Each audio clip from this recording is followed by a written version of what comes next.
रामो जन्म जग कीन उजागर, रूपशील सुख सब गुण सागर। श्री रामचंद्र जी ने तो जन्म लेकर के जगत को प्रकाशित कर दिया, सुशोभित कर दिया।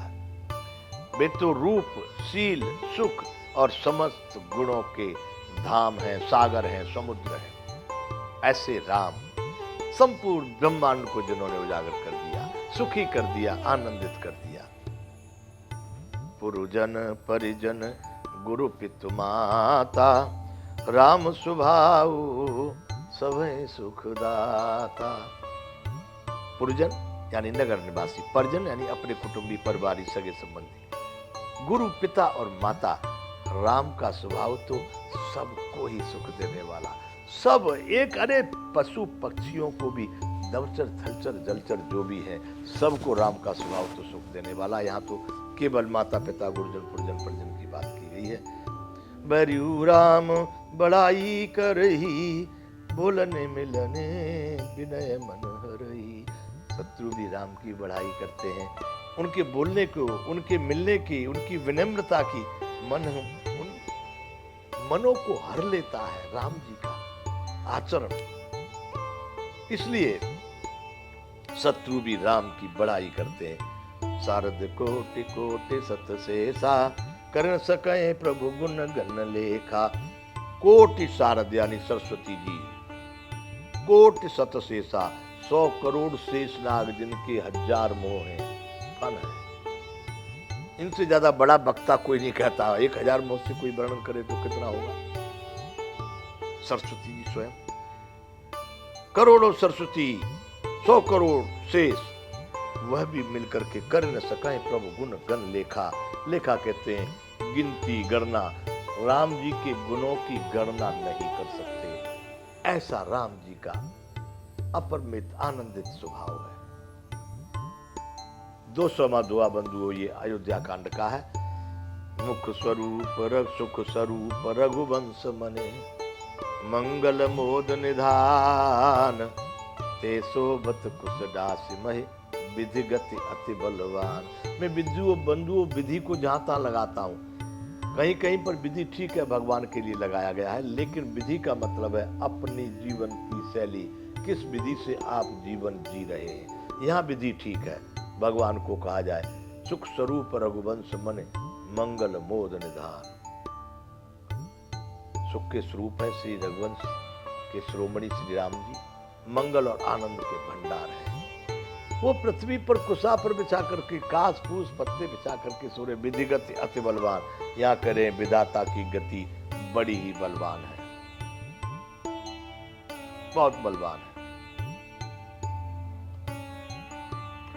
विधि जिसको उपाय कहते हैं, तकनीक कहते हैं, वो भी बंधुओं हर जगह पर अगर चिंतन करेंगे तो वो भी लागू होगी। वह भी मनुष्य के जीवन में बहुत अनिवार्य है, समझना उसका अनिवार्य है।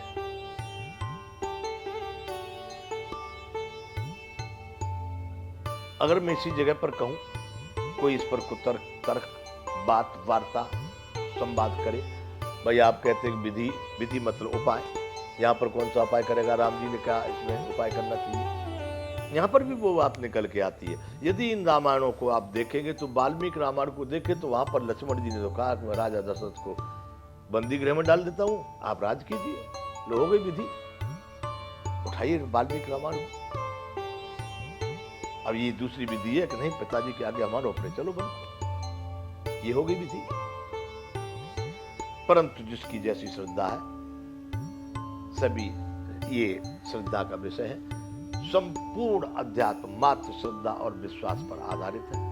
इसलिए जिसका जैसा विश्वास, जिसकी जैसा श्रद्धा।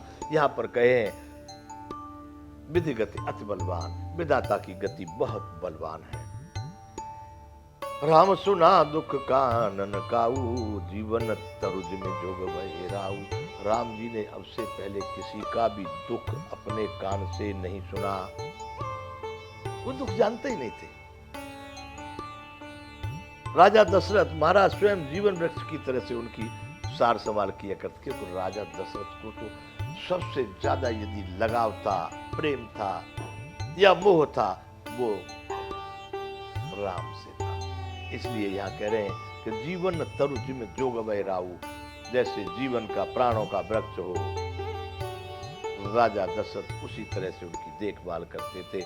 पलक नयन फने मने जेहि भांति, जोग बहे जननी सकल दिन राती।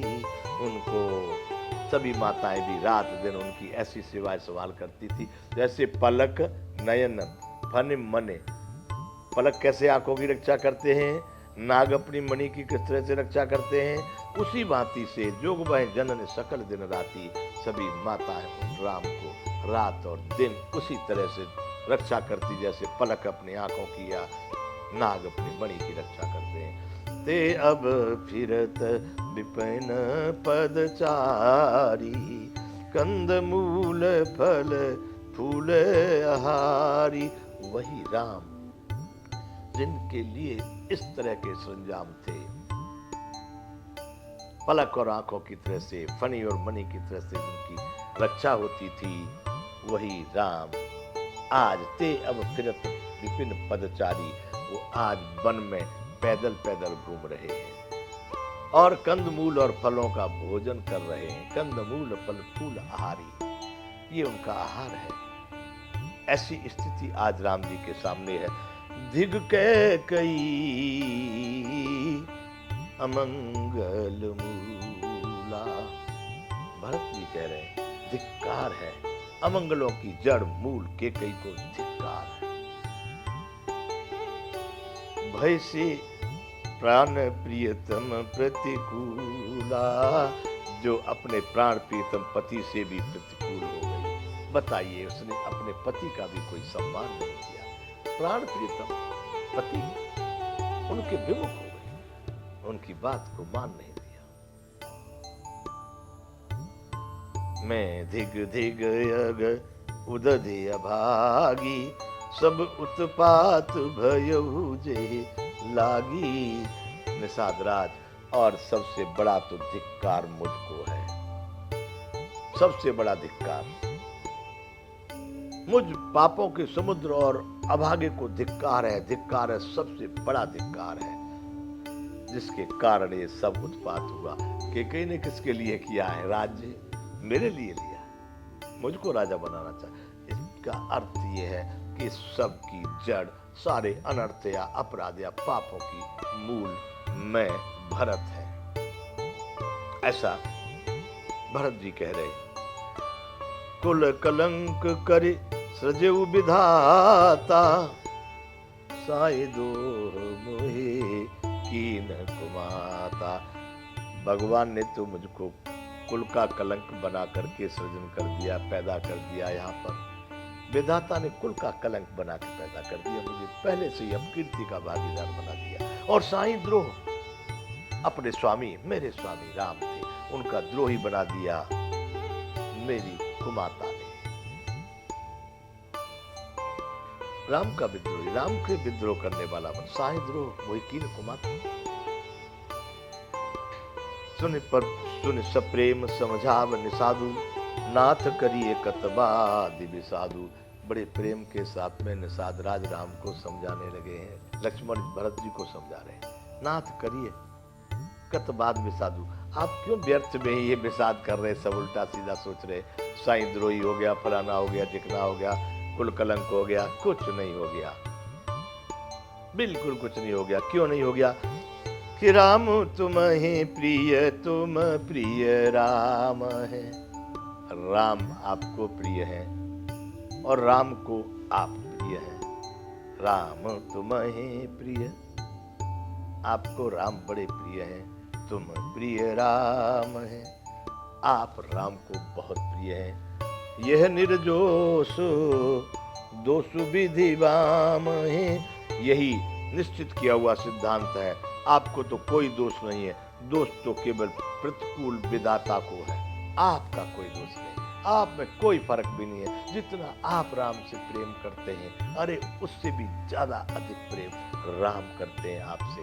आप एक दूसरे की परछाई हैं भरत जी, इसलिए विषाद करने की ये कुछ आवश्यकता नहीं है।